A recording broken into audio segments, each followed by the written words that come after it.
Limers? Yep.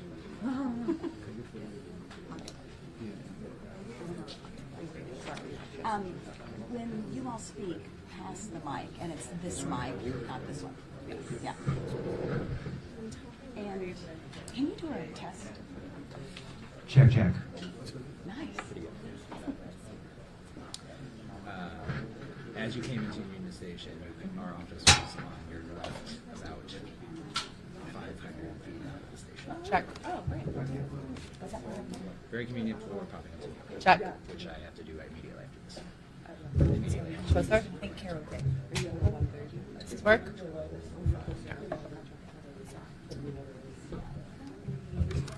Just is this better? Yes. Yes. Do I feel like to hold it? Or should we use this? No, so that's so friends from the media. Individual mics. Okay. So, hi everyone. We will have a malt box for the next press conference, just saying. So we're at 9:30. I think we're waiting for our last speaker, so we'll get underway at 9:35. Just sit tight.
So before we get underway, hi everyone, I'm Minky Worden from Human Rights Watch. Show of hands, who's in town for the World Cup draw? Holy cow. All right, this was a good strategy. Show of hands, who's going to the Giuliani White House World Cup Task Force right after this? Okay, a few people? All right, great. This is a much better show to be at, so thank you for coming today. Sound check on this mic. How is it? Does it work for everyone? Yes? Okay. So, greetings. I think we will get underway. Oh, great. Thank you. Perfect. No. Thank you. Well, we put it on the copy here. Thank you. We are getting underway. So, welcome to those of you in the room and also online. I'm Minky Worden. I'm the Director of Global Initiatives at Human Rights Watch, which means that I cover sport and human rights worldwide. I'll be your moderator for the event today, and the topic is human rights and the 2026 FIFA World Cup. There's a lot of excitement about any World Cup, but the two most recent FIFA World Cups in Russia and Qatar were associated with grave human rights abuses, including thousands of preventable deaths of migrant workers. The U.S., Canada, and Mexico World Cup was supposed to be a game changer for human rights, the first World Cup ever with a human rights strategy. Today, we are going to hear whether those promises are being delivered. We have experts on human rights, press freedom, the rights of migrants and asylum seekers, athletes' rights, and workers' rights. We will also hear about new human rights risks and what are the responsibilities of the main players in the World Cup delivery: FIFA, the U.S. government, and the 16 host city committees. This week is a critical time to revisit this topic with new research and experts' perspectives.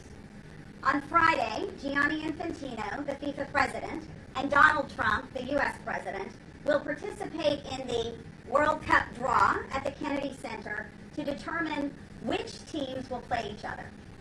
FIFA has also announced its inaugural FIFA Peace Prize to be awarded on Friday. That prize has no transparent process, no nominees, no judges, and was, by the way, apparently news to the FIFA Council, which is the governing body of FIFA. A few housekeeping notes for our press conference today. I want to remind you that this session will be recorded for journalists who can't be with us at this time. If you have a question, please put it in, and you're on the Zoom link, please put it in the chat with your name and news organization, and I'll work to direct all questions in and outside of the room to our experts. I do want to be clear that each of the groups speaking here today has its own mandate, and we partners are each speaking in our own independent capacity. Another note about the topic today.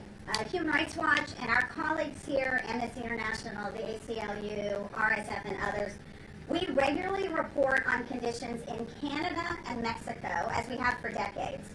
But the U.S. is hosting the vast majority of the games in 11 cities. That is a total of 78 out of 104 of these games. So think 78 Super Bowls in the United States, including the quarterfinals, the semifinals, and the final at MetLife Stadium. And the human rights and immigration landscape has changed markedly since January 2025. So due to the severity of recent U.S. legal and political developments, our analysis today is focusing on the United States as a principal host nation. In the coming months, we will also be reporting on human rights abuses in Canada and Mexico. So a short explanation first. In less than 200 days, the World Cup opens. It was supposed to be the largest and most inclusive sporting event in history, 48 nations, an estimated 6.5 million attendees, a lot of journalists.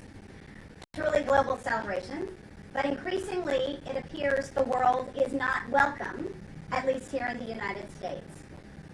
As only months remain until the kickoff on June 11, human rights trends are not going in the right direction.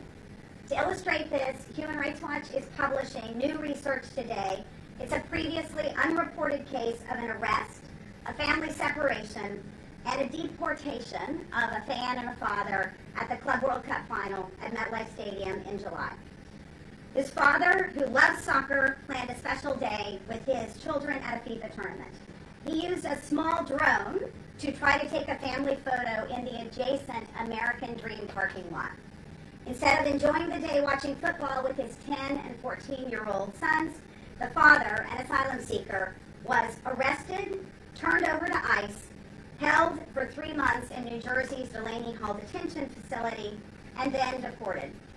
A minor drone violation became a 3-month detention and then a deportation. The family separation happened because of a failure by FIFA to properly assess the risks for fans and families and to mitigate those risks. This is not an isolated case. From January 20 to October 15 of this year, ICE arrested at least 92,392 people in and around cities where the World Cup games will be played, according to government data that's been newly analyzed by Human Rights Watch. This reporting is now live, and we have copies of it on the coffee table over there. So I'm now turning to our partners in the Sport and Rights Alliance and Dignity 2026. Although trends are not going in the right direction, the good news is that there are coalitions, experts documenting these abuses and pressing FIFA and the 16 host city committees to uphold their own and international human rights policies, to follow the rule of law, to follow international human rights. So first we are going to hear from Rachel Causey of the Sport and Rights Alliance, and we also have one of the leaders of Dignity 2026. So there are two large alliances representing a total of 26 different groups with us today, and this is the coalition that is standing up to the power of FIFA and the power of football to cover up serious human rights abuses. So with that, I'll turn over to Rachel Causey, Communications Coordinator for the Sport and Rights Alliance. Thank you so much, Miki, and thank you all for joining in person and online. My name is Rachel Kazi. I'm the Communications Coordinator, as Miki said, for the Sport and Rights Alliance. A special thank you to Human Rights Watch for hosting. Closer. Human Rights Watch, one of our founding members. Thank you so much. If you don't know, the Sport and Rights Alliance is a coalition of leading civil society organizations and trade unions, including HRW, Amnesty International, Reporters Without Borders, the ITUC, World Players Association, and more. We represent and engage with athletes, workers, fans, journalists, and local communities, especially those most impacted by the human rights risks of sport, such as women, children, LGBTI people, people of color, survivors of abuse. We conduct research, advocacy, and campaigns to ensure that the rights and well-being of those most impacted by sport are respected and protected. The SRA was founded 10 years ago, actually, in between the back-to-back mega sporting events of the 2014 Brazil World Cup and the 2016 Rio Olympics. I know some of you here today might have been at our very first press conference held with Amnesty International in Rio de Janeiro. And so, as you know, as Miki said, we're now facing a very similar situation here in the United States with the Men's World Cup in just 6 months, and then the LA Olympics 2 years after that. As a founding member of the Dignity 2026 Coalition over the last 6 years, with our partners and with everyone here at the table, we have been working to raise the bar for human rights, not only for these 3 host countries, the US, Mexico, and Canada, but for all countries who are planning to stage this event in the future. In fact, this World Cup is the very first to have human rights in the bidding criteria from the very beginning, in the bidding criteria, the requirements for all host country candidates. This, plus the addition of human rights into the Article 3 of the FIFA statutes, was a huge achievement for our movement and a moment of real hope. But now, with the devolving situation of human rights in the United States, this has put those commitments and advances at risk. So we're calling on FIFA and the host committees to reaffirm their commitments to human rights and take concrete action to ensure that this tournament does not contribute to or exacerbate harm for the people and communities involved. Please enjoy the rest of the press briefing and let us know if you have any additional questions. Thank you. Thank you. And everyone should sign up for the Sport and Rights Alliance media list to make sure you see our coverage from all over the world. And now we turn to Jennifer Lee, who is the coordinator from Dignity 2026, and she is also the director of the Community Health and Innovation Program at Georgetown Law School. And Jennifer has been present from the creation of the Dignity 2026 and back in 2018 when there were the bidding process that included human rights for the first time. That was really the beginning of Dignity 2026. We were the stakeholders consultants. So Jennifer, over to you. Thank you, Minky. Good morning. My name is Jennifer Lee, as Minky has already mentioned. I am director of the Center for Community Health Innovation at Georgetown Law School here in Washington, D.C.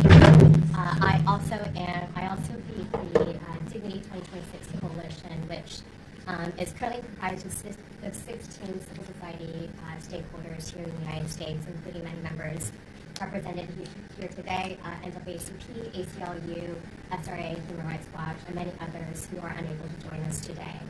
As Minky mentioned, we have been working together in close coordination since as early as 2018, when the United States, Mexico, and Canada submitted a bid to host the game next year.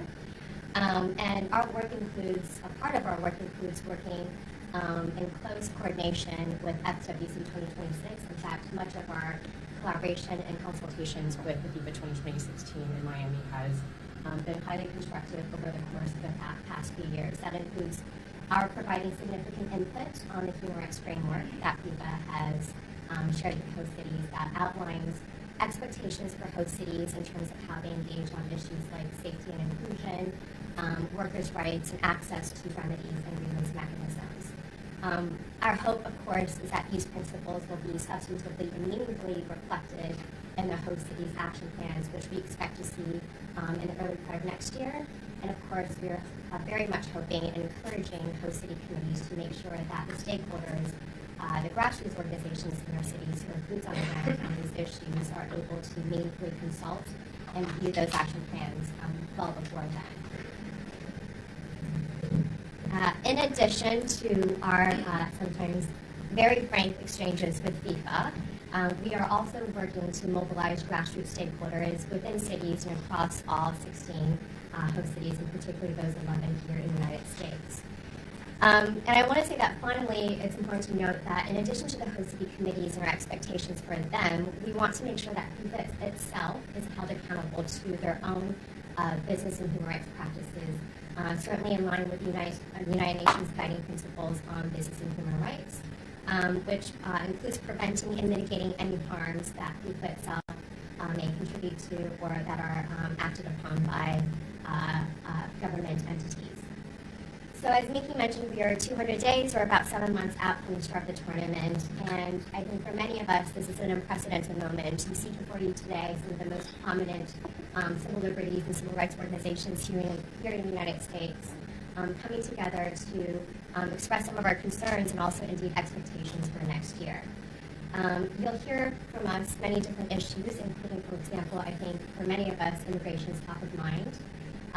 Over the summer, some members of our coalition worked closely with Fair Square to publish and organize a public sign-on letter directed to President Infantino, expressing our concerns about this administration's current policies around immigration and the impact that it will have on communities, workers, fans, visitors, and the people who already live here. To date, that letter has not been publicly acknowledged or responded to by FIFA, even though it's signed by over 90 civil society organizations here in the United States. Another issue, of course, is the impact of the tournament on some of our most vulnerable community members, including people who are experiencing homelessness or are housing insecure, people who face risks of being displaced by the tournament or even criminalized for their status as part of so-called beautification efforts or cleaning up efforts by the host cities. This is especially important to us in the wake of last year's Supreme Court decision in Grants Pass versus Johnson, which essentially held that it was constitutional for cities to criminalize sleeping outdoors in our communities. You will also hear shortly from Kathy Feingold, who is the international director at the AFL-CIO, which has been a founding partner in our coalition and has been an anchor on our labor rights issues across the past few years. We know that workers, of course, are the backbone to the tournament, and they will be also vulnerable to unsafe working conditions like heat stress or low wages and other types of issues. And then we've seen how some of these issues, including displacement, overplacement, and so forth, has expressed itself in many ways in past tournaments here in the United States, including the 1996 Olympics in Atlanta, 1984 Olympics in LA, which are host cities for next year. And for us, they serve as cautionary tales about how not to proceed. So next year, for many of us, it will be a real test of FIFA's actions and commitments to human rights, as well as those of host cities. I think one thing that we can agree on with FIFA very clearly is that the unprecedented scale of the tournament, which is 104 Super Bowl-sized matches or Taylor Swift concerts, pick your poison, it's unprecedented for many of us. And the bottom line is that in addition to making sure that FIFA is held accountable, I think the message today, too, is that FIFA's reputation, human rights, is, of course, well documented, but FIFA cannot be used as a shield by host cities in the United States or Canada and Mexico to hide behind human rights abuses.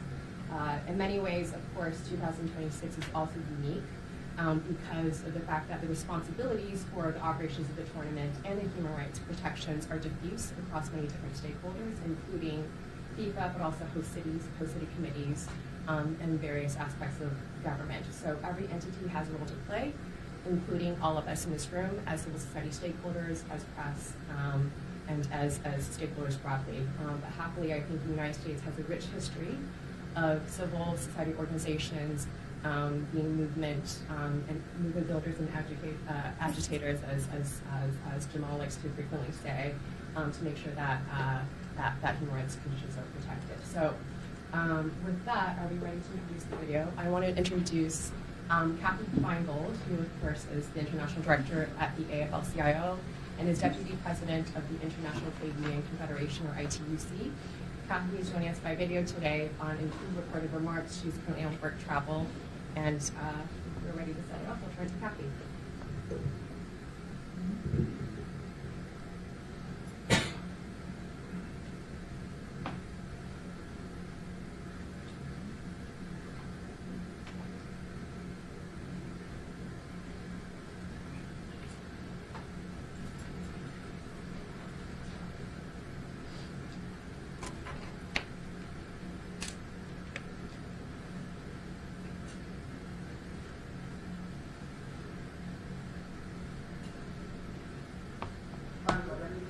Director of the AFL-CIO, the union federation representing 15 million workers in the United States.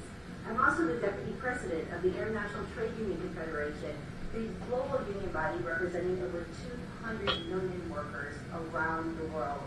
Working people care that FIFA will uphold strong worker rights protections. We want the games to be successful in the United States. Without working people, the games can't go on. It's going to be workers that are sewing things at the stadiums. They're going to be building things to make sure that we can have fan festivals, setting up the porta potties, making sure that there is security there. Working people are going to get the job done. That's why we think it's so important that the FIFA Games include a robust framework that upholds human and worker rights protections. This is critical because we've seen how games have been played in other countries around the world, and we know that often working people in communities don't benefit from these games. That's why the AFL-CIO is a proud founding member of the Dignity 26 Coalition. It's a coalition that brings together unions, civil society organizations, LGBTQI, human rights groups. Together, we know we can make these games successful. But it's going to be incredibly important that FIFA commits to making sure that not only the local host committees uphold the human and worker rights framework that was built and included in the bid documents, but also that FIFA and all of its contract relations make sure that worker rights and human rights is front and center. We're looking forward to this game. Working people not only want to be spectators, they want to enjoy what's going to happen in their cities. But it's going to be critical that we make sure that these games, whether it happens in the United States, Mexico, or Canada, are done with strong worker and human rights protections. So, thanks very much, everyone. I got a message that it's hard to hear the video online, so we will make Kathy Feingold's video available afterwards. And so now we are turning to the great Jamal Watkins. Can we bring the room lights up? And move the mic. Good morning, everyone. Yes. Well, I'm going to say, I'm going to do your title. Jamal is the Senior Vice President of Strategy and Advancement for the NAACP, which is one of the bedrock groups that is part of Dignity 2026. Jamal. Thank you, Mickey. Good morning, everyone. Jamal Watkins with the NAACP. I bring you greetings on behalf of America's largest and oldest civil rights organization. The NAACP is a 116-year-old institution that is embedded in more than 2,600 communities here in the United States. And actually, as an NGO working with the United Nations, we have members and activists in countries around the world, including Japan, Korea, Brazil, etc. Now, we are here today, in part, as you've heard from my colleagues and others, in regards to the World Cup being and coming to North America, which is exciting. But we also know that the backdrop of this great sporting event impacts and includes people and communities. And here in the U.S., we've had an unfortunate sort of reality, I would say, over the past year, where the politicalization of immigrant communities and the targeting of immigrant communities has been in the negative.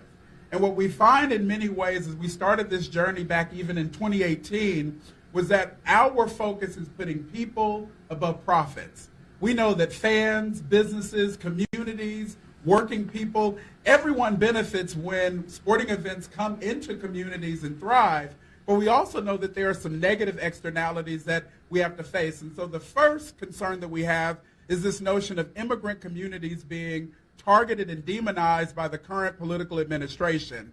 You can literally turn on any news station here in the U.S. and see that there is a hyper fear, if you will, in terms of ICE raids and folks being targeted by the current administration. And so what does that look like when you have a sporting event where millions of guests from around the globe descend upon this country, the United States, with the backdrop of xenophobia and a negative targeting of immigrant communities.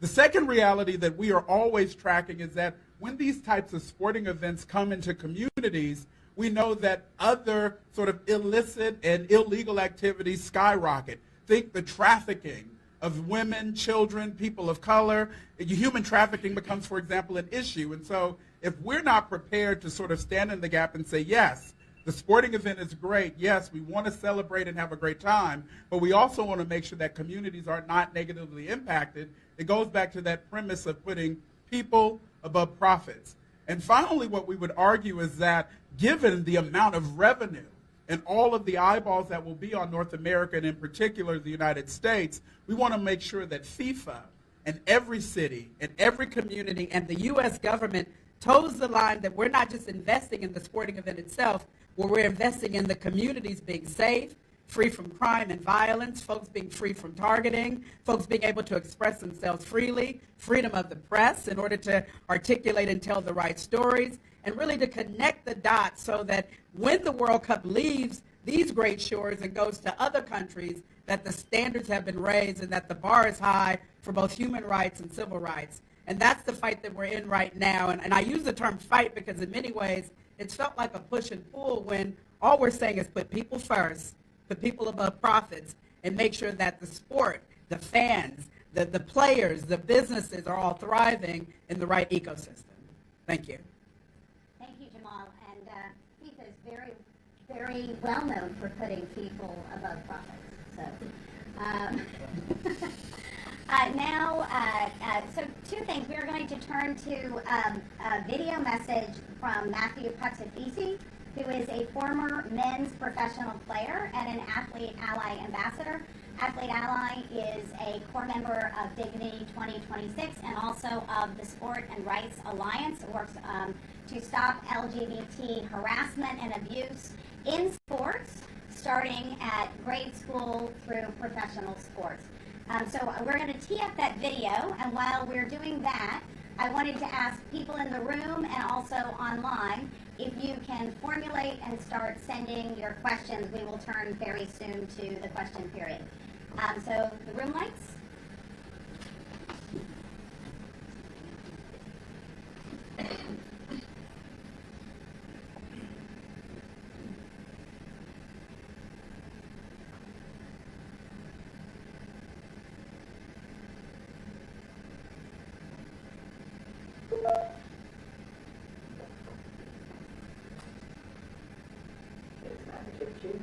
I'm a former professional athlete in Major League Soccer, as well as a proud ambassador to the Athlete Ally.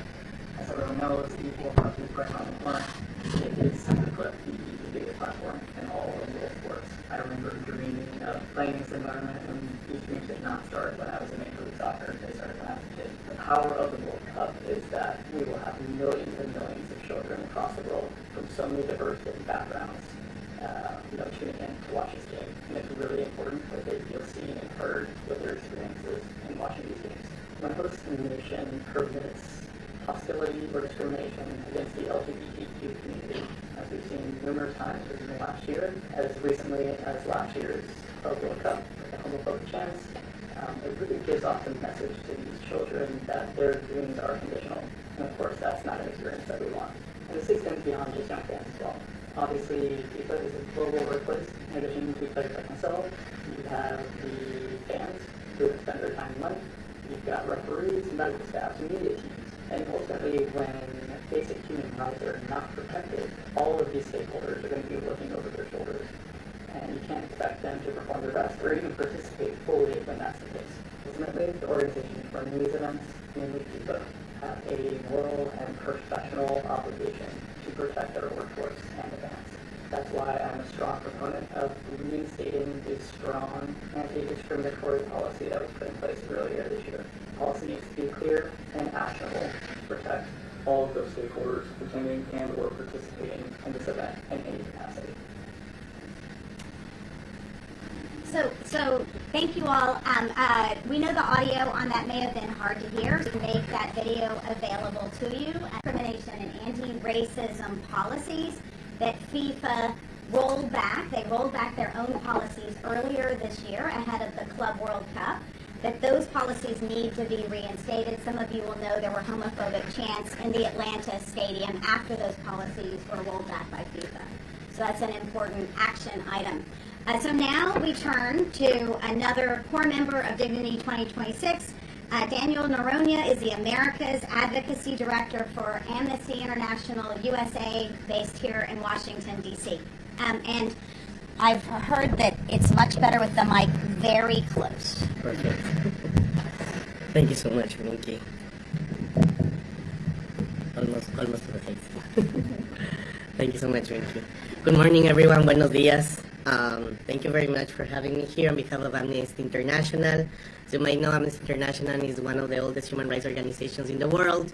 We are an organization, member-based organization with at least 10 million members all over the world that will fight to protect and promote human rights in the world.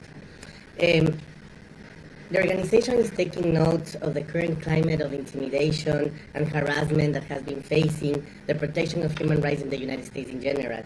The federal government actions and excessive use of force have demonstrated a chilling effect on dissent that have led to the criminalization of protests.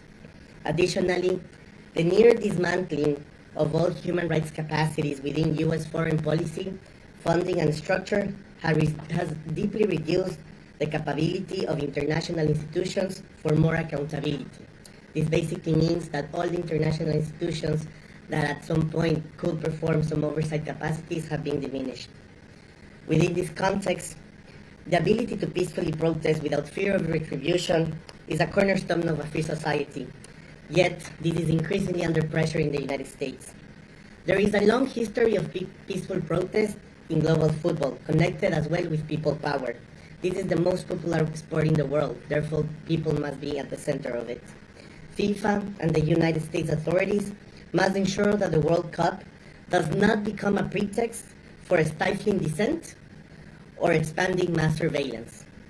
Every player, fan, journalist, and resident has the right to participate and protest without fear of sanction, arbitrary detention, or any sort of discriminatory treatment, and in this case also of deportation. FIFA has repeatedly committed to delivering a tournament that respects and protects basic freedoms, including rights respecting law enforcement. We need to make sure that the US put these safeguards up front. For those reasons, we as Amnesty International also reject any increase in the militarization of public security in the United States in this context. These include any form of immigration enforcement in complete disregard of human rights. Families, fans, players, and other members of the football community have the right to enjoy the game without the fear of being detained and separated from their loved ones. This is a worrisome expansion of authoritarian practices intended to stoke racism, which in turn instills the fear in many communities and basically is aimed to silence dissent. When people gather for the games, they should not be subjected to the use of technological tools with automated capabilities that enable constant mass monitoring, surveillance, and assessment of people, often for the purpose of targeting non-US citizens for the purpose of immigration enforcement. The World Cup should be a space that embraces diversity, freedom, and equality, where it is a safe space that celebrates football and the other multiculturalism that it brings with it. Football is not only a sports arena, but also the people's tribune. It is essentially an anti-authoritarian game. As the former Brazilian football legend Socrates once said, if people do not have the power to say things, then players will say it for them. He also stated, while I was a footballer, my legs amplified my voice. Thank you. Thanks very much, Daniel, and also for bringing Socrates' voice into the room. So I'm a core part of the Sport and Rights Alliance, is a group called Football Supporters Europe. Many of you will be familiar with them. They were not able to be here with us today. and also the ISC, which is the International Supporters Coalition, which is a North American fans group very similar to FSE. They have been part of the Dignity Alliance since 2018, going back to the human rights risk assessments. I wanted to read a message from Bailey Brown, who is the president of the ISC, was not able to be here with us today. And her comment is about supporters' voice and fan safety. We also have an omnibus statement from many of the groups with quotes that you can use. And Bailey says, supporters are the backbone of this sport, yet FIFA keeps making decisions about our safety without ever talking to the people who actually show up. So the fans are in the stadiums. She says, you cannot claim to unite the world while shutting out the very fans who bring the energy and passion to every match. We are asking for something simple: transparency, real consultation, and concrete protections for every supporter at the 2026 World Cup. So I wanted to turn now to the topic of press freedom is relevant for all of you in the room. And of course, it is the freedom that protects all others. I wanted to also say that the committee, we have our speaker from RSF. I also wanted to say that the Committee to Protect Journalists is a core member of the Sport and Rights Alliance from the beginning. And CPJ has provided safety and security training to more than 700 journalists in the United States this year, and they also have a very important WhatsApp chatbot that you can text if you are having problems. It's almost like a crisis helpline, and the need for that is going up in the United States. So with that, I'm going to turn over to Clayton Weimers, who is the Executive Director of Reporters Without Borders, based here in the United States. So this is the U.S. arm of RSF. Clayton. Yes, thank you. I'm Clayton Weimers.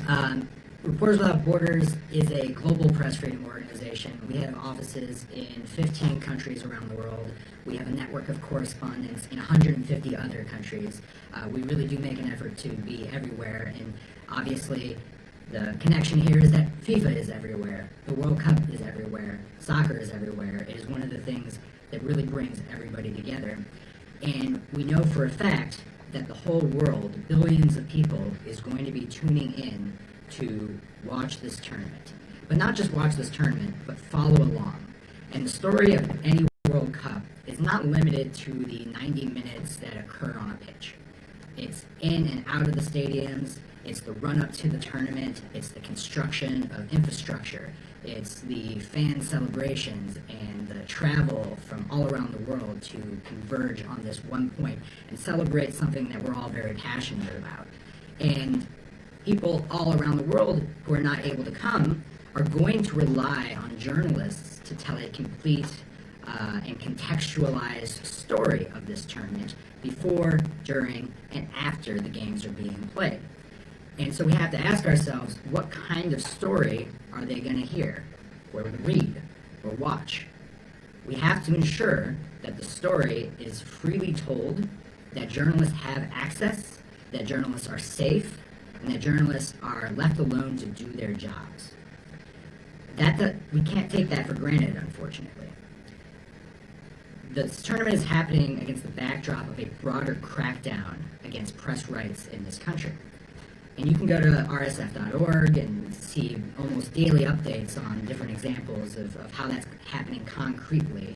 But I'll just cite one example right now, which is going to be very relevant to the journalists in this room, as well as many of the journalists who are going to be covering this tournament, which is a proposed change to the terms of visas that are given to international journalists to legally live and work in the United States. We presently have a very generous system that is very open and welcoming of journalists all around the world to tell America's story to their countries. But the proposed crackdown is going to severely restrict the terms of these visas. It will lead to deportations. It will lead to media organizations deciding it's not worth it to send a journalist in the first place. It will result in the rest of the world having less access to reliable information about the United States at a time when the whole world is very concerned with what's happening in this country. And, I'll just finish by saying very quickly, I think too often people make assumptions about sports journalism as not being necessarily full and complete journalism, or that sports journalists aren't necessarily faced with the same threats that other types of journalists, like say a war correspondent, might be faced with. That's just false. And you don't have to look any farther than what's happening right now at this very moment in Algeria. If you see me glancing down at my phone, it's because I'm checking for updates, because soccer reporter Christophe Glaze is in court right now having his appeal hearing for a 7-year sentence for terrorism-related charges. But let's be very clear. Christophe is being charged with an act of journalism. He's being punished for doing his job as a journalist, and it's outrageous that he's been detained in Algeria since May of last year. He should be released immediately. I bring up Christophe's case not because he's special. Unfortunately, he's not. He's one of over 500 journalists currently being detained all around the world. And so I bring this up because I don't want there to be any misconceptions. Soccer journalists are journalists. Sports journalists are journalists. And journalists are under threat all around the world, including here in the United States. Thanks very much. And I would add that even here in this room are journalists who have experienced repression in the context of the World Cup. So these are real risks, and they are real risks that FIFA has failed to mitigate in the past, even though they knew about the risks. Now, batting cleanup for our discussion today is Jamil Dakwar. He is the anchor of our conversation and also the head of the U.S. program at the ACLU, the American Civil Liberties Union. So, Thank you very much, Minky. Thank you for being here this morning. My name is Jamil Dakwar. I'm the director of the ACLU Human Rights Program. While FIFA and host cities prepare for the games, the Trump administration is escalating dangerous policies that put immigrant communities, foreign visitors, and residents at risk. Attacks on immigrants and those visiting the United States are at an all-time high. ICE is conducting raids across the country, tearing families apart, deporting thousands without due process, and holding an unprecedented number in inhumane detention facilities, including children. And the host cities of the upcoming World Cup are among the most heavily impacted, with cities like Los Angeles, Chicago, New York, and Dallas facing already extreme surveillance and ICE activity. The Trump administration actions threaten our neighbors and tourists alike. And FIFA has unique leverage to push for change, not to whitewash and capitulate. This is why more than 90 civil society organizations, including labor groups, as Jennifer mentioned, including the ACLU, Amnesty International, Human Rights Watch, and NAACP, have already sent a letter urging FIFA to act. But sadly, we have not yet to see meaningful assurances. On the contrary, we are only seeing further escalation from the administration with deployment of the National Guard, especially in host cities like LA and Chicago. This tournament should be about celebrating unity and our connection to the world. And without action today, FIFA risks becoming a stage for authoritarianism. The Trump administration executive order banning visitors from 12 countries, including from 2 countries that qualified for the games, I believe Haiti and Iran, combined with the ongoing ICE raids in many of the cities that will host matches, poses a serious threat to the safety and dignity of millions of people. These policies put communities at risk and threaten to undermine the integrity of the tournament itself. People of all nationalities should be able to travel to the United States without fear of being denied entry, detained, or deported without due process. And people with the United States should be able to exercise their right to freedom of expression without fear of arbitrary detention and deportation. Similarly, immigrant communities should not live in perpetual fear of being ripped apart from their communities, as you just heard from Minky about this very troubling case that happened last year. FIFA has repeatedly promised that the world is welcome in America, in the United States. But without clear, forceful advocacy and action from FIFA, those words ring hollow. FIFA must use its influence to call on the U.S. government to uphold human rights, end discriminatory travel bans, and stop immigration enforcement actions that target communities where matches will take place in particular. The longer FIFA stays silent or doesn't do enough, the greater the risk that their brand and event will become part of a public relations tool to normalize an increasingly authoritarian U.S. government. Thank you. Thanks very much. I think you've heard today from all of these experts, and we also, as I mentioned, have a statement. So we have several materials that I'm going to encourage you to take today. But this is really a collective message. I think that FIFA has no World Cup without players, fans, workers, host communities, and you, the journalists. And it really is an opportunity to show as well that these mega sporting events can be delivered without serious human rights abuses, that they should be delivered without an ICE dragnet to separate children from parents, and that we actually shouldn't even be having to have this press conference. So with that, I'm going to turn over to questions. We're actually going to go first to questions we are going to go first to questions online. So I'm going to take the first question, actually from Paul McGinnis from The Guardian. What are the specific actions you would want FIFA or host cities to take to protect the safety of immigrant communities and traveling fans? Paul would also like to know the immigration status at the time of arrest of the father in today's Human Rights Watch report. So I'm going to answer the second part first. The immigration status was asylum seeker. As you may know, asylum seekers, once you arrive in the United States, you have a right to seek asylum. You have a right to go before the judge and make a case. The father was an asylum seeker, and like many in the United States whose asylum status has been arbitrarily changed from legal to illegal, that is his situation. I would say this is, I must mention that Haiti, the men's team, has qualified for the World Cup for the first time in 50 years. There are hundreds of thousands of Haitians in the United States who have been here legally under a program called TPS, Temporary Protective Status. As of last month, they have now been made illegal. So this is a status change for hundreds of thousands, possibly millions of people, and that is this shows the hazards of a World Cup in a place that is actively making people who were previously legal. The father had a work permit, had a social security number, and was an asylum seeker, did not have a chance to make his case to the judge. So I wanted to go now for, Daniel, would you take the first part of the question? What are the specific actions you would want from FIFA to protect the safety of immigrant communities and traveling fans? And then I'll go to Jamil. Sure, thank you. I will say that from FIFA, what we will need, as I said before, is that they need to get those commitments and those safeguards from the U.S. government.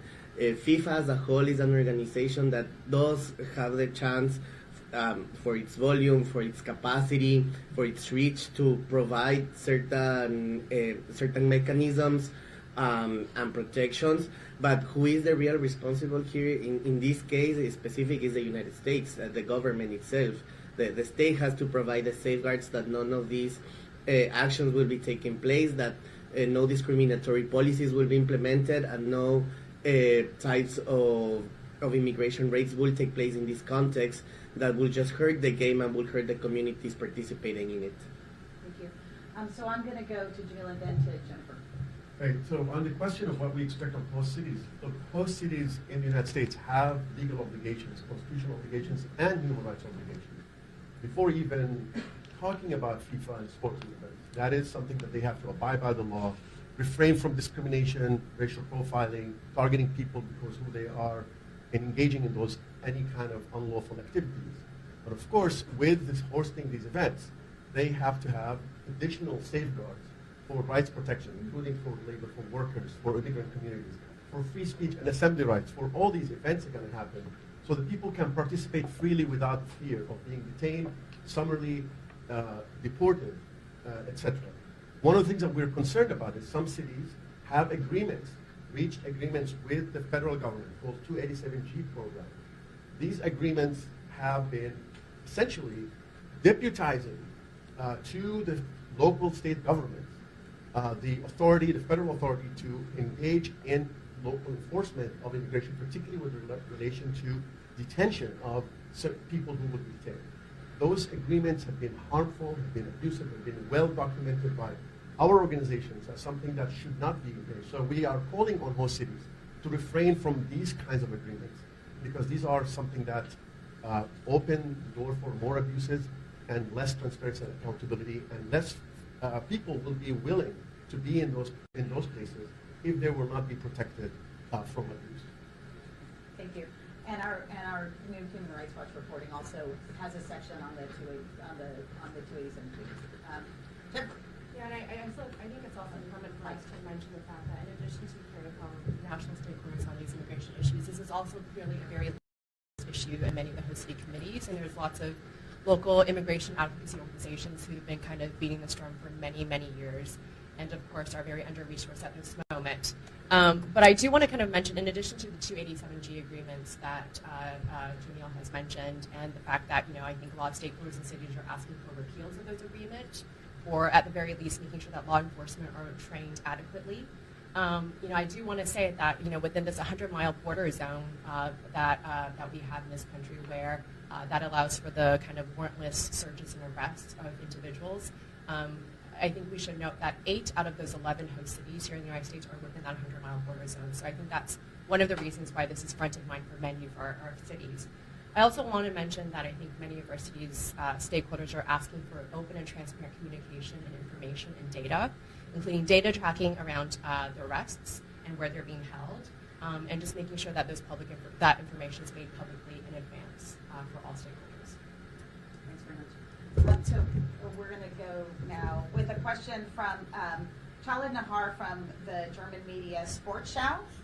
It asks a question. I'm going to have Jamal take that question. The question is, political neutrality is within FIFA's statutes. FIFA also claims to have a zero-tolerance approach when it comes to discrimination. How does this match up with the close relationship of the presidents of FIFA and the USA that has been shaping up in recent months? So a question about discrimination and anti-racism policies. Well, we want to be clear that there is no such thing as political neutrality in these current times.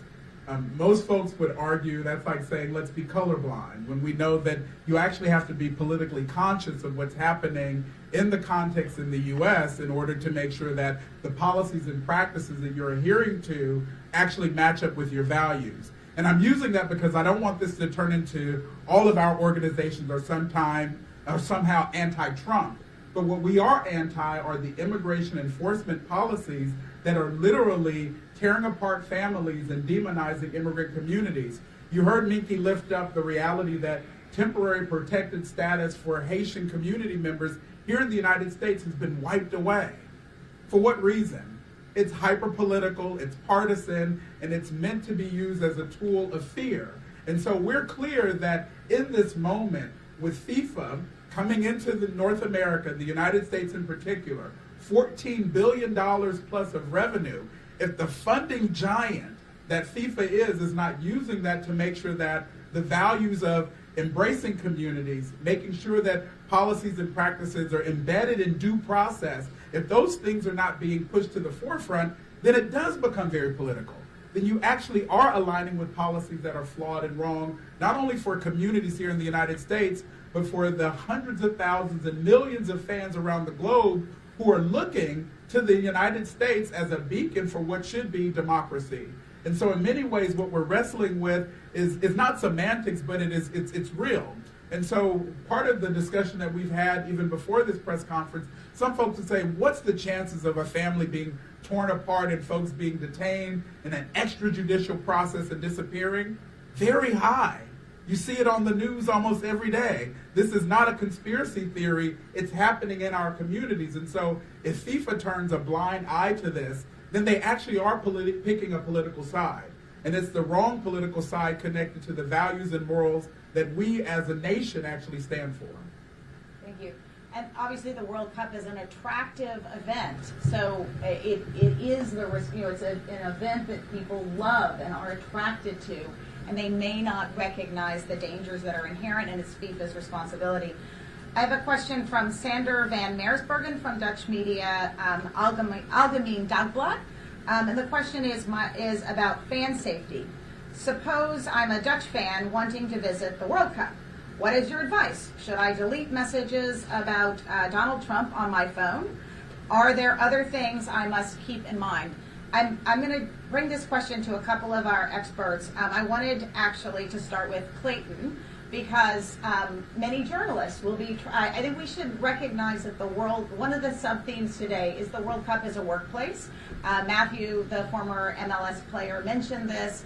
It's a workplace for players. It's a workplace for fans groups. It is a workplace for journalists. So what are the risks to people if you have messages on your phone? And please also cover social media risks. Yes, thank you. This is actually an excellent opportunity for me to plug our new safety resource website that just relaunched on rsf.org, which contains all kinds of helpful guides for safely doing journalism all over the world, including here in the United States, including digital hygiene and digital safety tips. So I would encourage any journalists who are here or tuning in who travel across borders regularly to check that out. You may already know a lot of it, but it's never a bad idea to refresh what you know.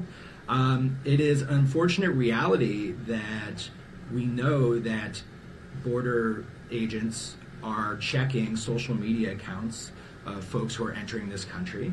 And they don't care if you're a journalist, they don't care if you're an academic, they don't care if you're just a random tourist coming in. And the reality is they have a lot of latitude to deny entry to anyone trying to enter the country. There are these sort of gray areas at the border where, you know, you don't necessarily have access to all of the legal resources you might ordinarily have on U.S. soil. And I'm not a lawyer, I can't give you legal advice. And I'm not going to be one to tell you to delete social media or to get rid of or to scrub your presence online. But you do have to be very careful about these things, because we know for a fact that they are looking for anything that might be considered suspicious, and what might be considered suspicious is very much up to the whims of an individual agent, and it's very hard to predict what could trigger a search. In all likelihood, it's not going to happen to you, but everyone thinks it's not going to happen to them until it does happen to them. And it is a major concern of ours that we're going to see journalists turned away at the border for something as innocuous as a tweet that the Trump administration doesn't like. Not even necessarily a critical tweet, but just one that covers the administration honestly and fairly. Daniel, would you? Sure. As I mentioned in my remarks, one of the things that Amnesty has been following is the mass surveillance procedures and technologies that have been used by the federal government. Basically, that what we're concerned is that CBP, the Custom and Border Protection Agency, as well as the United States Citizen and Immigration Services, they have been using different technologies to do mass surveillance of different social media profiles of individuals, of organizations, especially trying to tackle visa granting and to tackle non-U.S. citizens for immigration purposes. We have established in different organizations, many of us here present, when we travel between borders, we have different protocols that we adhere to. Our recommendations to partners also who have been traveling here is to adhere to similar protocols to kind of protect themselves in the border, because once you get to these ports of entry, some of the legal protections change. They're not the same, and not everyone will be facing with the same type of agent at the border. As my colleague here said, you could be at the whims of a CBP agent that woke up sad, that woke up angry. Perhaps he didn't want Haiti to participate in the World Cup, you never know, and suddenly he will just deny you entry. Those are some of the things that we have been following. And in all of this, a key piece that I think is important to mention is that who needs to act in the U.S. institutionality to make sure that this doesn't exacerbate more is the U.S. Congress. The U.S. Congress needs to exercise their oversight capacities to actually do to call on the federal authorities and make sure that they adhere to federal law and international law as well. Thanks very much. So we do have some more questions online, but I want to make sure we get to questions in the room. So any questions in the room? And we're just going to go left to right. So yes, and name and organization. Yeah, Henry right now from The Athletic. Mickey, you opened up like placing this in the context of the last two events in Russia and Qatar.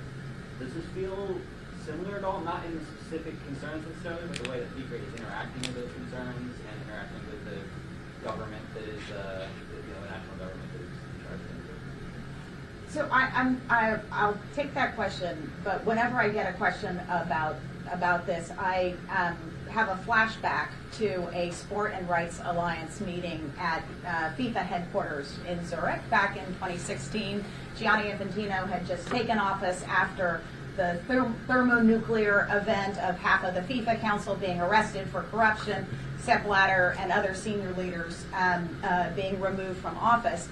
And at that time, Gianni Infantino passed over the table the set of human rights requirements and essentially said, we're not going to be able to do much about Russia or Qatar, but we are committed to uphold human rights and the framework, the UN guiding principles, the boring but important bedrock that all companies, and FIFA is a company, not a nonprofit, that FIFA adheres to. So I think after the human rights catastrophes of the Russia World Cup, the Qatar World Cup, serious abuses in Brazil, extrajudicial killings and other things, I think there was the idea that there would be a change.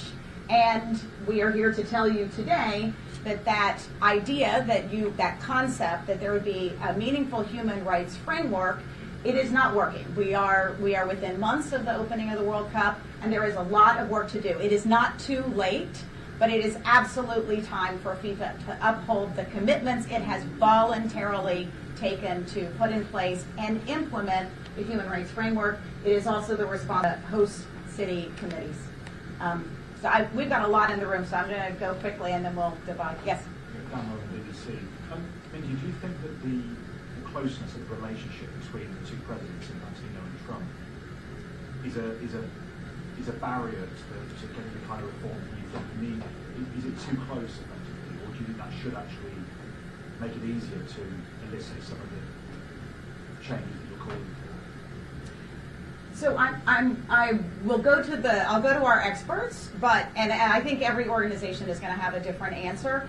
The question goes back to systems, right? It shouldn't be about personalities. Human rights, the rule of law are systems. So there can't be one system for the US and a different system for Canada and Mexico. And that actually was the goal of having a unified human rights strategy. I recommend you all go back and read the United Bid Human Rights Strategy. It was not one system. It was not just the United States World Cup. So I think it's really important to go back to the need for systems. I wanted to go to Jennifer for that question and then to Jamal. Yes. Pretty easy question. I mean, I will just give you one data point, which is in the previous administration, we have worked very closely with them, with members of the U.S. government, in addition to working with FIFA and stakeholders and civil society representatives on the ground. And so that looks like very close conversations and monthly briefings with the State Department, DRL, which is the Bureau of Democracy and Labor and Human Rights within the State Department. We also worked quite closely with the White House, the National Economic Council, and the National Security Council, which have been tasked with overseeing the events. And so I offer that as a data point. I think for obvious reasons, our relationship with the White House has changed since January, but we hope for constructive conversations moving forward. Jennifer is very diplomatic. Yes. You've outlined over like the last hour dozens and dozens of concerns about what's currently happening in the United States, making condemnations or demands or asking for things, but you're asking for things from an organisation who thinks about the Peace Prize to the President of this country, that said that he deserves the Nobel Peace Prize, that's going to play his favourite song during the World Cup tour on Friday. I'm just curious as to where you're getting confidence or hope that anyone at FIFA is actually engaging with this, or are we just talking to ourselves here? So thanks. I'm going to go to Jamal for that answer. Well, I'll lead in and say two things. The first, and I think the question from the gentleman from BBC, the relationship is too close for comfort.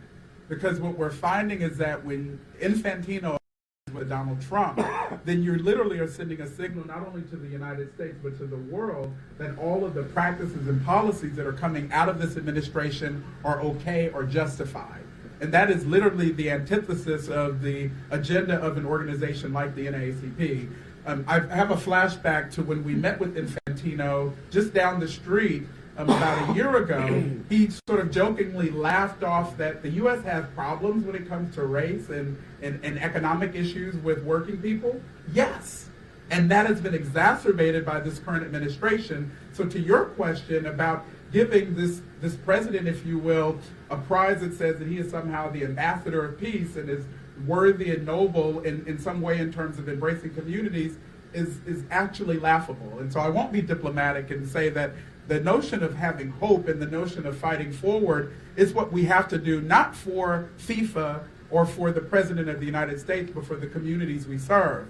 My organization was founded basically when extrajudicial killings were happening in the United States, and I'm talking about lynchings at a high level, and folks were turning a blind eye, and the Globe was saying it's not a problem. So we have faced dark times before, and we understand that if we don't do things like this, but also connect the dots and lift up the stories through the real news, then we're not going to have the breakthroughs we need to make sure that these policies shift. And no offense, but these people are no longer in power.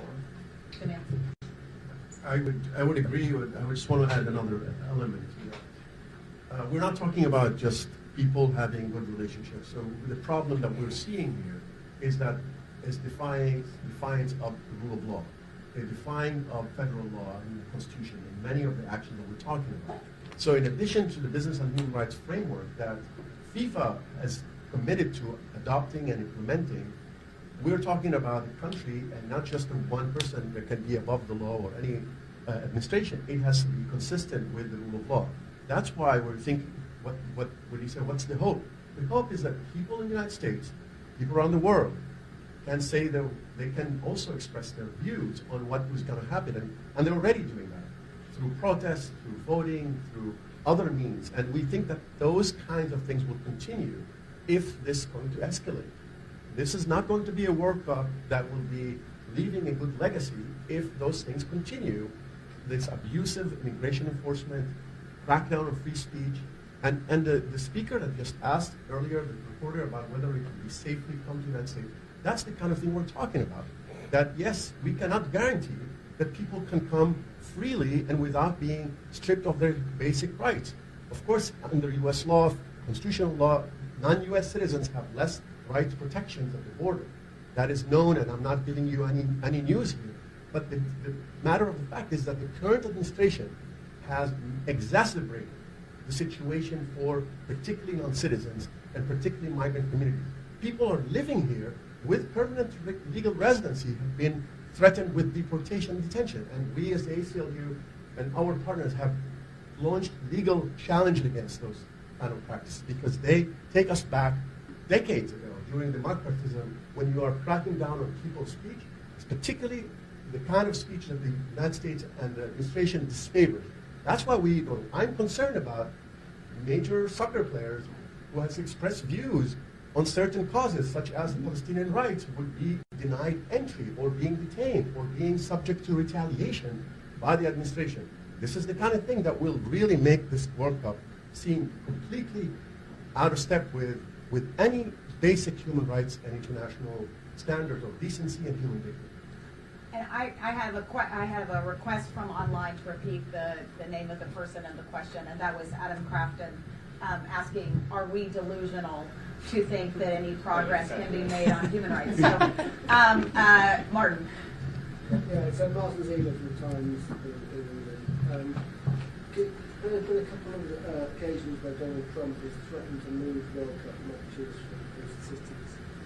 Just wonder if anyone thinks that is a part of what you're talking about in terms of, is this a response to people protesting against these policies? So, who would like to take that one? I'm happy to, but maybe just to start, human rights, the rule of law, and international systems, which FIFA is signed up to, the whole point of it is predictability, reliability, and one thing that is not allowed is retaliation. So you are not allowed to retaliate against someone whose opinions you don't like. You're not allowed to keep journalists whose writings you don't like out of the United States for the World Cup. And you are not allowed to move host cities at a whim. And I think this is what international systems are about. It's a bad practice, it's unprofessional, but it's also antithetical to the whole concept of a reliable system. And I would add that FIFA is also to blame here. FIFA awarded the World Cup to Saudi Arabia without doing a proper human rights risk assessment, with doing a joke human rights assessment that found that there was a medium risk of human rights abuses in Saudi Arabia, which does not comport with international human rights reporting. So I think FIFA is also to blame for not upholding international standards and systems and awarding its own flagship tournament without the underpinning of proper human rights assessments when they know very well they must do it. Other thoughts? Yeah, somehow being diplomatic has a pejorative connotation this morning. So at the risk of sounding like I'm being too diplomatic, I just want to say that I need to the earlier question really quickly about this administration. I think that is, my response was also, I think, a reflection of the fact that this is a question, I think, specifically for the White House Task Force on for 2026 and what they are doing actively, because they are also the interagency task force that has been completely silent on their plans for human rights and labor rights issues. On host city committees, I think that's a really interesting question. It is, I think you can read the temperature really well at how host cities will or will not respond to current pressures from both federal and state governments by the action plans that we will release, hopefully by early next February. But I also think this is a question for FIFA. FIFA, I think it's very well known, has not resourced the host city committees in financial ways, or provided them with any financial means to actually execute the human rights action plans. So there's no funding, there's no kind of meaningful staff. So kind of this is sort of the Wild West for actually human rights for a lot of those cities, in addition to a lot of local challenges and stuff that they're facing from both the federal government, but also across state governments. So I wanted to go now back to questions from online. And Jana Olivia from Finland's media Ital-Sanomat asks, are there any specific countries that have qualified, for example, Iran, Uzbekistan, Haiti, or others, that you are concerned might not have supporters allowed to travel to the U.S. at all for the World Cup? And I'll go to Rachel Causey from the Sport and Rights Alliance for that answer. Yes, thank you, Minky, and thank you for the question. We are concerned that supporters from Iran, Haiti, and other countries will not be able to come to the World Cup. We've worked very closely with the Open Stadiums movement in Iran, where women have been fighting for the right to attend their own football matches in country for decades. And now the World Cup in the U.S., which should be a beacon of freedom, is also now going to prevent those same fans from being able to attend matches. So we're very concerned, and we're calling on FIFA to work with the administration to ensure that supporters are able to attend the matches, and that this truly is a World Cup for the world. You cannot have the World Cup while leaving out most of it. Thank you. So I want to go back to questions in the room. Yes. Double checking from AFP. To what extent have your organizations communicated with FIFA about this inaugural Peace Prize, and what commitments would you like to see to feel confident that it's not just the outcome? So that's Bill McCarthy from AFP asking about communication that civil society may have had with FIFA. And just a word about the FIFA Peace Prize, which is apparently modeled on the Nobel Peace Prize, which was not won by Donald Trump earlier this year. Human Rights Watch wrote to FIFA asking specifically what was the process, what are the criteria for selection, who are the nominees, and who are the judges. And Human Rights, that letter in the full form is linked from our statement today. We did not have an answer to that, which you could infer that there is no process, there are no other nominees, there was no judging, and of course the FIFA count. It was news to the FIFA Council, the governing body. So I really think that is a question for Gianni Infantino, and I wanted to turn over to him. Yeah, I would just say briefly, look, it's kind of an insult to the intelligence of a lot of fans and people, supporters, and people watching the World Cup when you're all of a sudden coming up with this prize that, as Mika said, had no basis or very, very little transparency around it. The perception and the impression that you get, and I think that's really what at least as the ACLU see it, as this is, FIFA is dragging itself into becoming part of a public relations tool, as I said, to normalize an increasingly authoritarian U.S. government. That is a real concern, and we're very troubled about that. So any actions by the president of FIFA or any officials of FIFA in the preparations for the World Cup has to be very carefully considered because of the way that they will be perceived and had an impact on the real lives of people. I would add one other thing. Gianni Infantino has said that this FIFA Peace Prize represents 5 billion fans of football around the world. I think it's really, the Dignity 2026 and the Sport and Rights Alliance have two of the major fan organizations. I think it is a very good question to ask, really, how were the 5 billion fans of football consulted? What was the polling? How were their opinions taken into account? So I think if you say of prizes on behalf of 5 billion people, then you actually have a responsibility to say, how did you consult those fans? What was your process? So we look forward to hearing what the process to consult the 5 billion fans of football was by Gianni Infantino.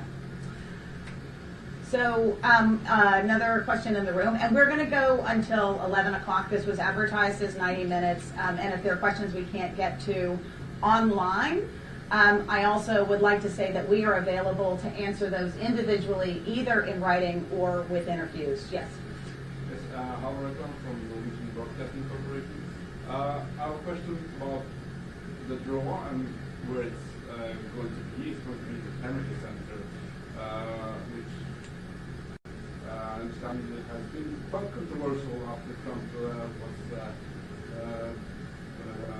president. So the question is, how do you see, is that problematic that it was moved from Las Vegas to Kennedy Center, and was that interfere with some FIFA rules or anything like that? So Halvor Ekblund from NOS asks about the choice of venue. Choice of venue, Kennedy Center. Well, I'll start off, and this is not about the FIFA rules per se, but it goes back to the tournament itself being politicized and used as a PR tool for the current administration. As you know, the Kennedy Center has been taken over by the White House in a way that has been unprecedented, and in many ways for civil society in the United States, folks said that we were going to not partake in activations at the Kennedy Center simply because it's being used as a tool by the White House for a self-appointed, if you will, king. And so you hear this notion of authoritarianism and fascism, and it actually is something that's playing itself out in the context even of the World Cup. If it's about the players, the fans, and community, then how can one person say we're going to shift where the draw is going to happen and place it in a location that benefits me politically?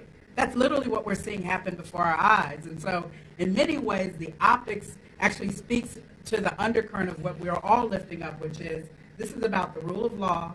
It's about putting fans first. It's about putting communities first. And what we see, even with the draw being shifted to the Kennedy center. It's another sort of line in the sand of a self-appointed king, if you will, saying, this is my playground, and I'm going to use this sporting match to really glorify myself and who I am as a leader, which is the antithesis of why we're here in the first place.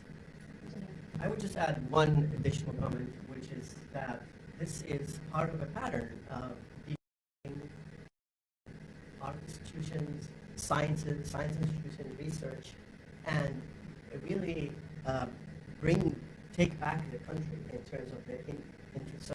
So it's not just about what's happening in the Kennedy Center. You know, there's a lot of concerns that we have about the Trump administration interfering in the independence of many institutions, including the academia, including the higher education system, and the attacks on academic freedom, which is something that's been ongoing.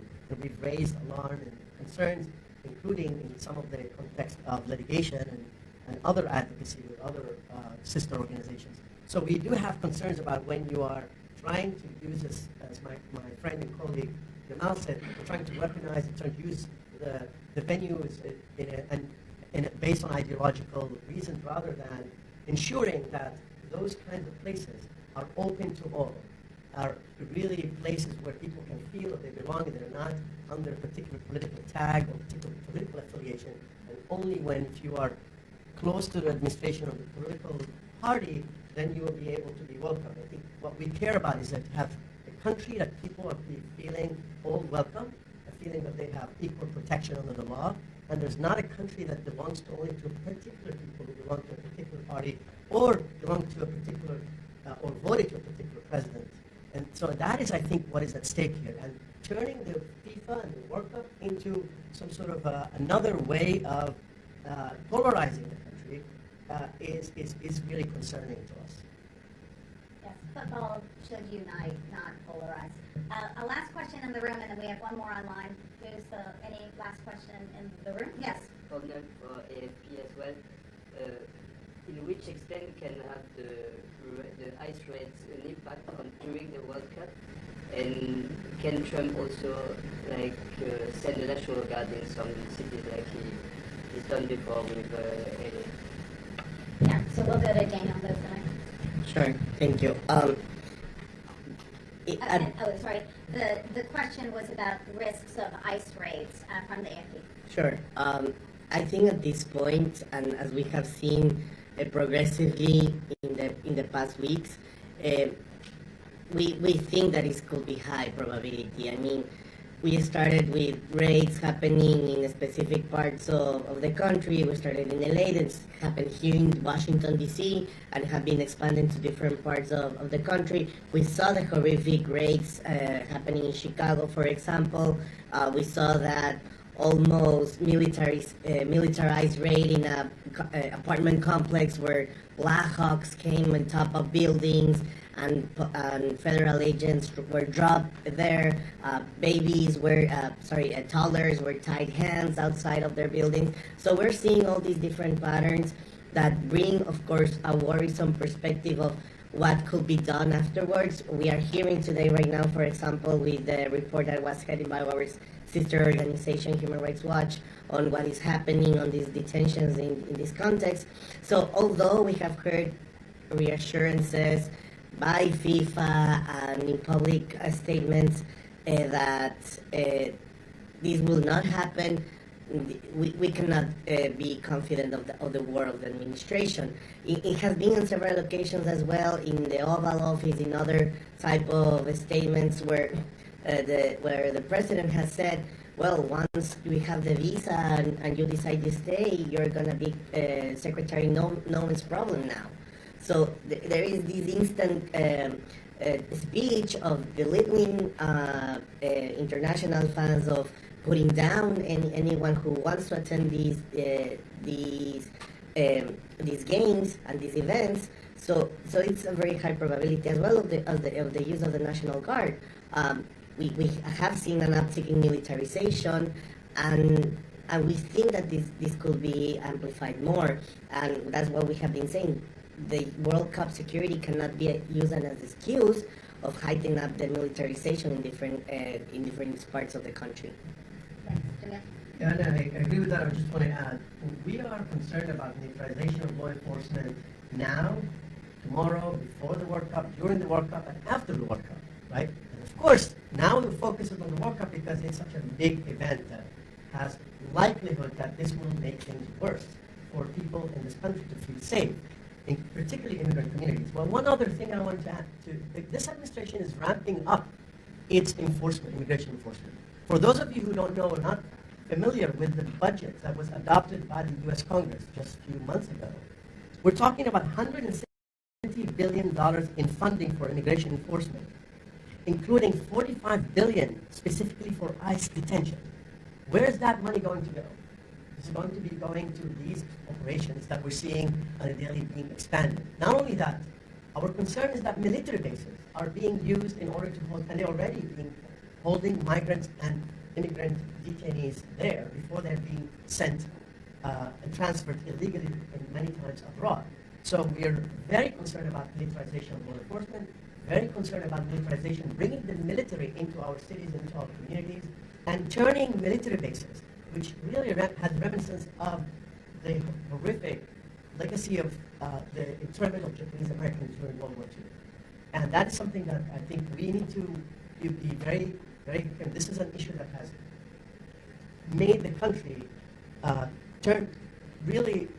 split the country in a way that decades later, President Reagan had to apologize for the thousands and thousands of Japanese Americans who have been detained in internment camps.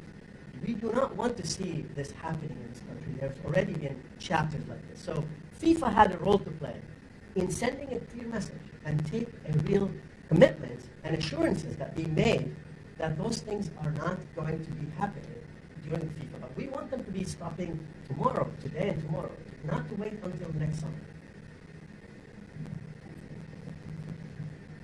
I think one of the challenges for our stakeholders over the last few years, and particularly now as we're getting closer and closer to the tournament next year, is the fact that FIFA and other organizers have not been as explicit and transparent as they should have been all along about what their plans are. So we need FIFA and host cities and other entities to make clear whether or not ICE, the National Guard, and other federal law enforcement will be at the stadiums. In addition to what Jamil has said, we know that recently, as many of you have also reported, U.S. government has passed $625 million of federal funding for security apparatuses for the host cities.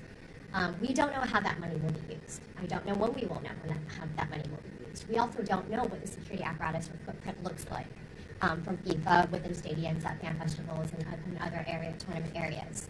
I think we do have some indication, of course, this isn't just kind of hypothetical, of what ICE will look like at stadiums. The Club World Cup this summer, which was held across many of the same host cities, ICE was seen at stadiums.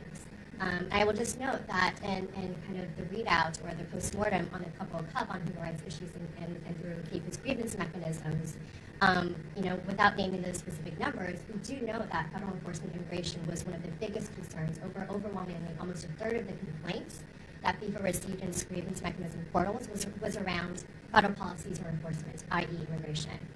Other issues that came up are extreme heat, accessibility, discrimination, workers' rights, safeguarding, harassment, freedom of speech, excessive use of force, and freedom of religion. So again, I think with many things, this is not speculative.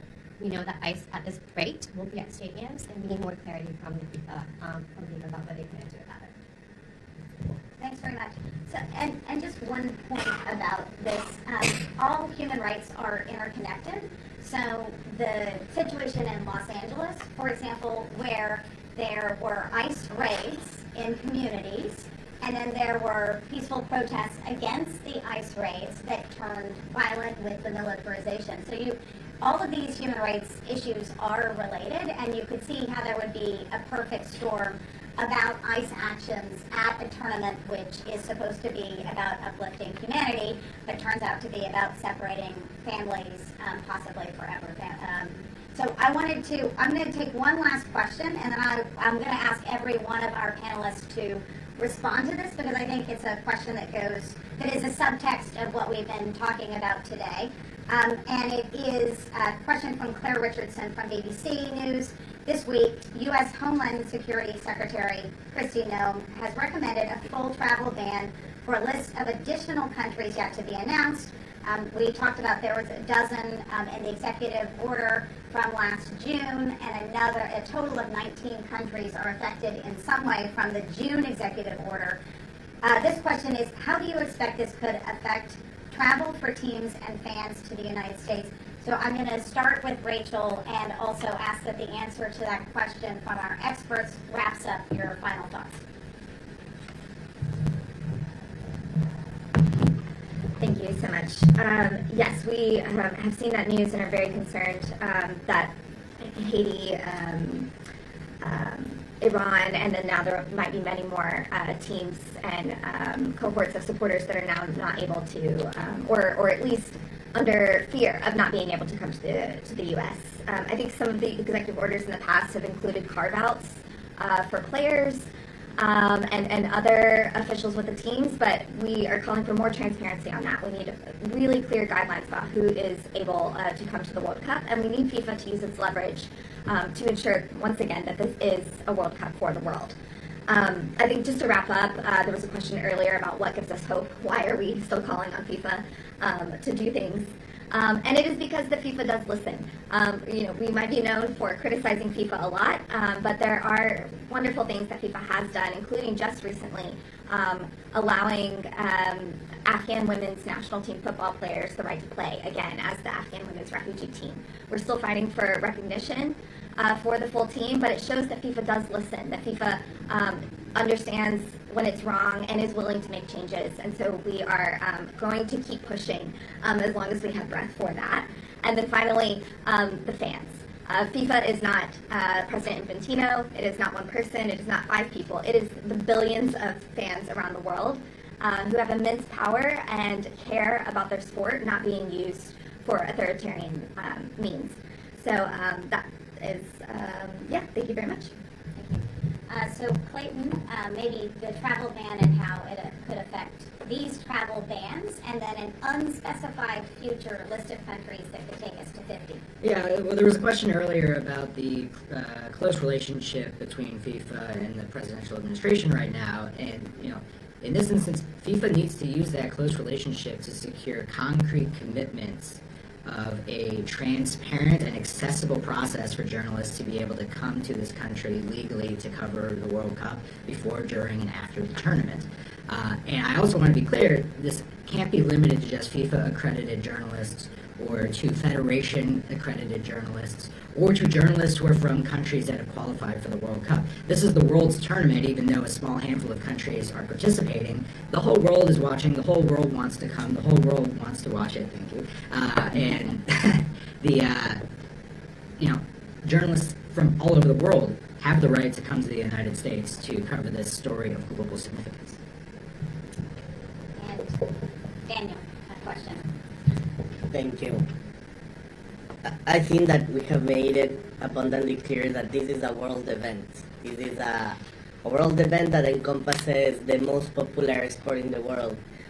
I grew up in Latin America. I grew up in Ecuador, so I know what it means to feel when your team qualifies for the first time or qualifies after a long time. Like that feeling that carries with you.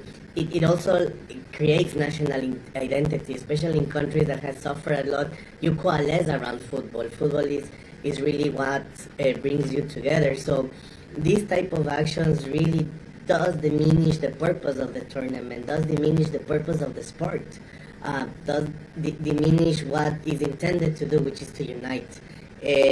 We tend to be sometimes kind of idealize these type of events, but this is actually what is meant to happen. This is actually what it's meant to be. And in spaces, and especially in a time where we see an uptick in authoritarian practices from all over the world, I think it's important to keep these spaces where people can be heard, where people can actually bring forward their concerns and their speech towards the world in general. For example, as Jamal said before, the Palestinian cause has been something that has really been put in the forefront by football fans. They have been the ones that have been really trying to put this message forward. So I think that we need to keep on pushing. This is something that is meant for the people and by the people, and and I think fans will ultimately either punish or will ultimately reward what will be the outcome of this game and this tournament. Thank you. So let's start with Jamal and finish with Jennifer. So the question is, are travel bans good for the World Cup?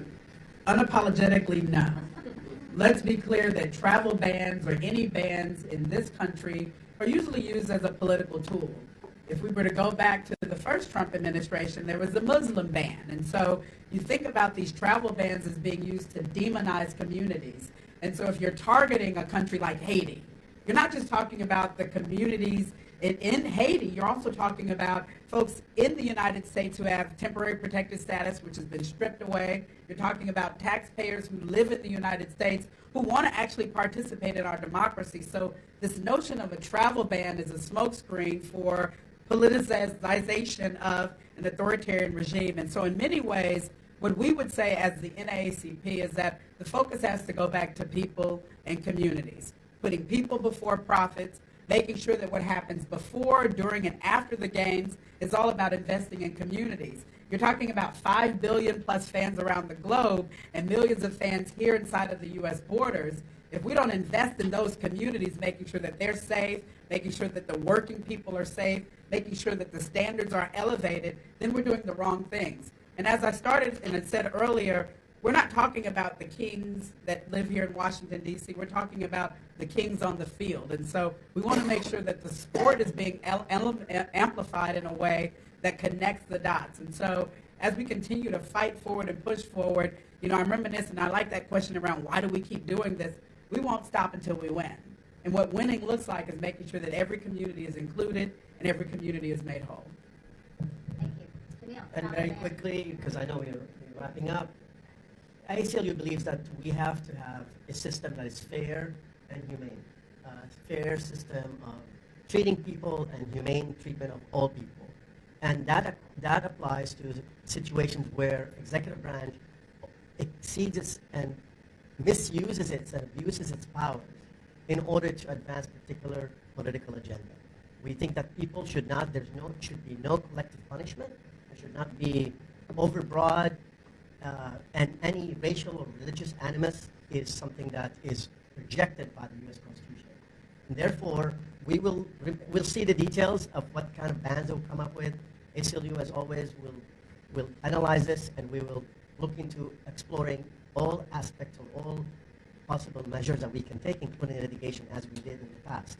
But for now, I think it's really important to focus on what is happening. There's already harm and damage made by the executive orders that have already been issued and other presidential memorandums that are issued against people traveling or people who are in this country. And I think, again, I want to emphasize that we really need to make sure that there are changes and movement, and FIFA can make that difference by leveraging its influence, whether it's the closest relationship between the president of FIFA and the President Trump, or because of the leverage that they have financially. People will not be coming to the United States. That's a big loss to the United States.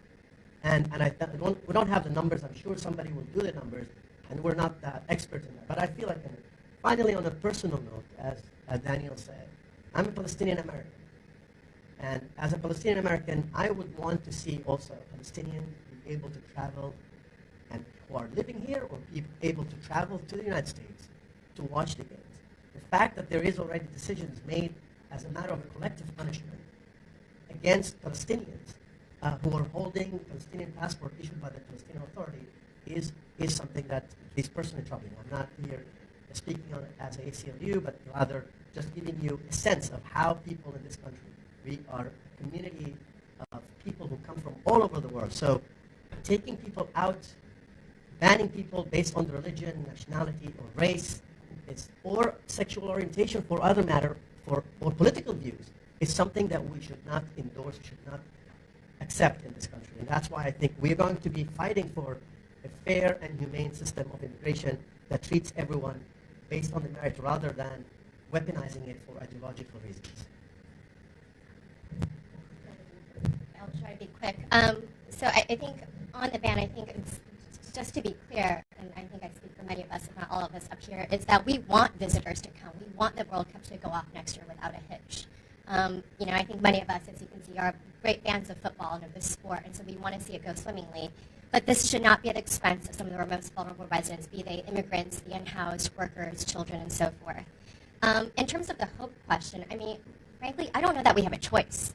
Because 2026 next year, for many of our host cities in the United States, is going to be one of many coming up. Take LA, for example. They're hosting the Super Bowl the year after the World Cup, and then the LA Olympics in 2028. So for us, the FIFA World Cup next year will be a blueprint not just for future tournaments across the globe, including in 2030 and 2034, but it's a blueprint for how mega sporting event is achieved in this country, and so that we can leave a positive legacy in those host cities as we asked for in 2018 when we implemented. So, mercifully, the press conference is coming to an end. I want to sum up by thanking our partners, the Sport and Rights Alliance, Dignity 2026, and all of you. You actually are, this is your workplace, and we defend your right to come here without harassment and abuse, to not have to download the contents of your phone, or to worry about being detained for something you wrote. I wanted to say that this is intended as a wake-up call for FIFA. As Jennifer indicated, we have been working with FIFA, with their excellent human rights team, with many partners inside FIFA. It's not a monolithic organization, and there are many people who understand very well the responsibilities that FIFA has to uphold human rights, to uphold the rule of law, and not to create an event that is a dragnet for immigration enforcement. That is a very important point. So I wanted to end by saying there is no World Cup where players have, in the workplace, faced LGBT discrimination, harassment, racism, or abuse. There should not be a World Cup where workers or children are exploited for their labor. There should not be a World Cup where fans face being banned, or worse, arrested and deported if they are here in the United States. So that's I think we have two visions. You've heard two visions of the World Cup today. One that uplifts the rights of workers, of fans, of players, of journalists, and of communities, and one that actually abuses the rights of these essential stakeholders for the World Cup. This will not be the last time you hear from Dignity 2026 and from the Sport and Rights Alliance. We hope to be a resource reporting on things that are relevant for the World Cup coming forward. And next year we will be having reports on the human rights situation in Canada and in Mexico. But because the World Cup draw is taking place on Friday, because the so-called FIFA Peace Prize will be awarded on Friday, we felt it was really important to give a counterpoint about where the situation stands right now, today in the United States. Thank you for coming, thank you for listening, and thank you for your great questions. We have available electronically and online the statement from all of the groups that are participating, and everyone here is available for interviews following. Thanks very much.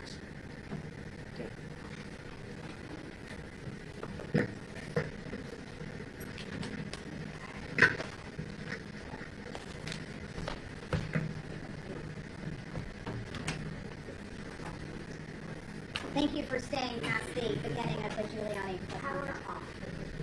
What words we thought we weren't going to agree on.